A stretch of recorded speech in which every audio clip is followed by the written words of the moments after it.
What if I told you that one of the most powerful cities in America, a city of 300,000 people, was completely destroyed in less than 48 hours? Tonight, we are going back to October 8th, 1871, and we are going to watch Chicago die, and then witness something that should have been impossible. To understand what was lost that night, you first have to understand what Chicago actually was in 1871. This was not a small frontier town. This was the fastest-growing city on the planet. In just 40 years, Chicago had exploded from a tiny settlement of barely 200 people into a roaring metropolis of over 300,000 souls. It was the beating heart of American commerce. The railroads came here, the livestock came here, the grain came here. If America had a stomach, Chicago was it. But here is the thing nobody tells you about Chicago in 1871, and this is the detail that changes everything. Almost the entire city was built from wood. The roads were wooden, the sidewalks were wooden, the bridges were wooden. Even the buildings that looked like stone on the outside, many of them were wooden frames hidden behind thin brick veneers. Chicago was, in the most literal sense, a city waiting to burn. And the weather in the summer of 1871 had been brutally, relentlessly dry. Between July and October, Chicago received almost no rain. The whole city was as dry as tinder. Fire departments had already battled over 20 serious fires in the weeks leading up to October 8th. The firefighters were exhausted, equipment was worn down, and nobody thought the worst was still coming. It is Sunday evening, October 8th, 1871, 8:45 p.m. The city is winding down for the night. Families are going to bed. The saloons on the waterfront are still humming with noise. Gas lamps flicker on Decoven Street on the city's southwest side. Now, here is where history gets complicated, because for over 130 years, one woman took the blame for destroying an entire city. The story that spread across America, the story printed in every newspaper from Boston to San Francisco, was this. Catherine O'Leary had gone to her barn late at night to milk her cow. The cow kicked over a lantern. The lantern set the hay on fire, and that fire became the Great Chicago Fire. Simple, clean, a perfect story. Except almost none of it was true. Catherine O'Leary herself swore under oath that she was asleep in bed when the fire started. Investigators at the time found her testimony credible. The cow story was almost certainly invented by a reporter named Michael Ahern, who admitted decades later that he had fabricated the detail to make the story more entertaining. But the damage was done.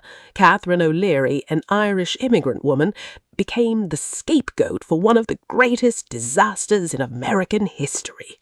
So, if it wasn't her cow, what actually started the fire? Historians have proposed several theories over the years. A neighbour named Daniel Sullivan, who was suspiciously the first person to report the fire, may have accidentally started it himself while sneaking into the barn to steal milk. Others have suggested that a group of men were gambling in the barn that night and knocked over a lantern. There is even a theory involving a meteor shower, the Biela's comet debris, which was raining fragments across the Midwest that very same night. The truth is, we still do not know exactly how it started. What we do know is what happened next. Within minutes of ignition, the flames had consumed the barn entirely. Embers, superheated, carried by a powerful southwest wind, began landing on rooftops across the street, then the next street, then the next. The fire alarm was raised, but here's the tragic twist that sealed Chicago's fate.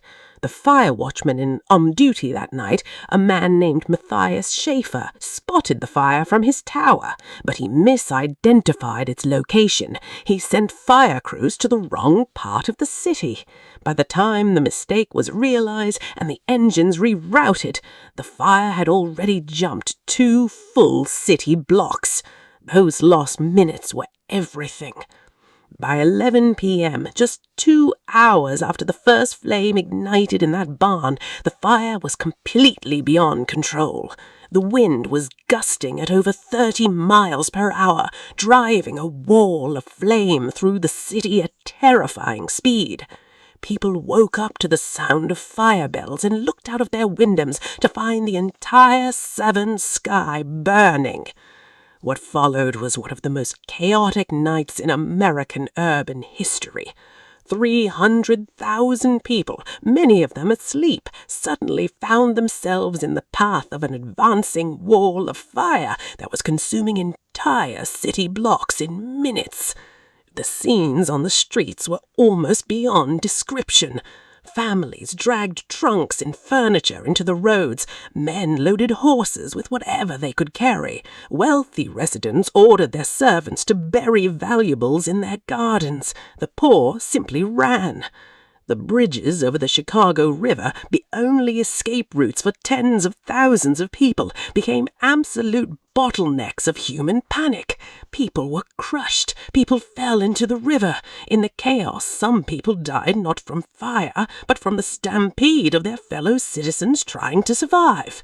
One survivor, a young woman named Claire Walsh, wrote in her diary the following morning, "The whole world appeared to be on fire. The sky was not black, it was orange. There was no darkness, only light, and it was the most terrifying light I have ever seen." The fire crossed the Chicago River, which everyone had assumed would act as a natural barrier, by leaping across on burning debris carried by the wind. It consumed the city's waterworks, which meant the fire department lost water pressure entirely. From that moment, the city was defenseless. The fire burned through the night and into the next day. It destroyed the city's grandest hotels. It destroyed the courthouse where prisoners were released in desperation as flames licked the walls. It swallowed churches, banks, newspaper offices, warehouses, and thousands upon thousands of homes. By the time rain finally began to fall in the early hours of October 10th, 27 hours after it had started, the Great Chicago Fire had burned a corridor of 4 miles long and almost a mile wide directly through the heart of the city. The numbers, when they came in, were staggering. Approximately 17,400 buildings destroyed, 72 miles of street, 120 miles of wooden sidewalk gone. An estimated 100,000 people, 1/3 of the entire population of Chicago, were left homeless overnight. Between 200 and 300 people died. Historians believe the real number may be higher, as many victims, especially the poor and immigrant communities in the path of the fire, were never officially recorded. The financial loss in $1871 was approximately $200 million. In today's money, that's close to $5 billion.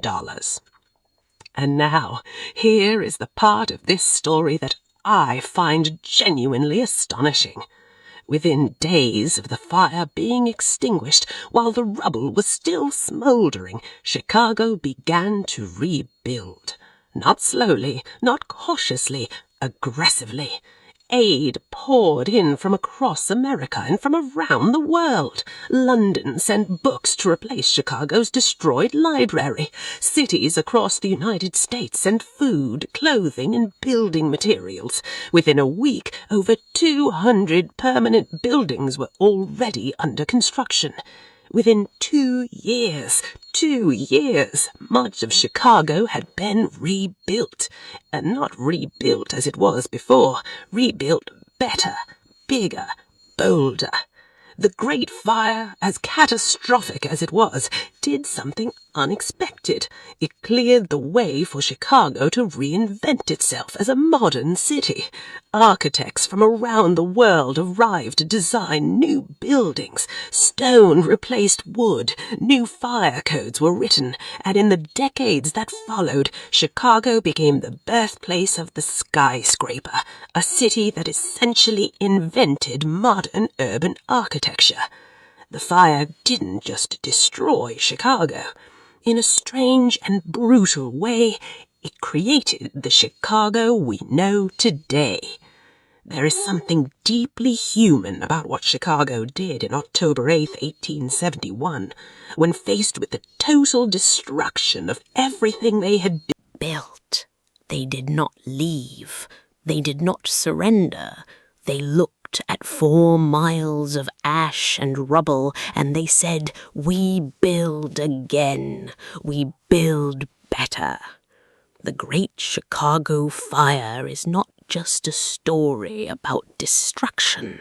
It is a story about what a city actually is. Not the buildings, not the bridges, not the roads, but the people who refuse to abandon them. Chicago burned on October 8th, 1871.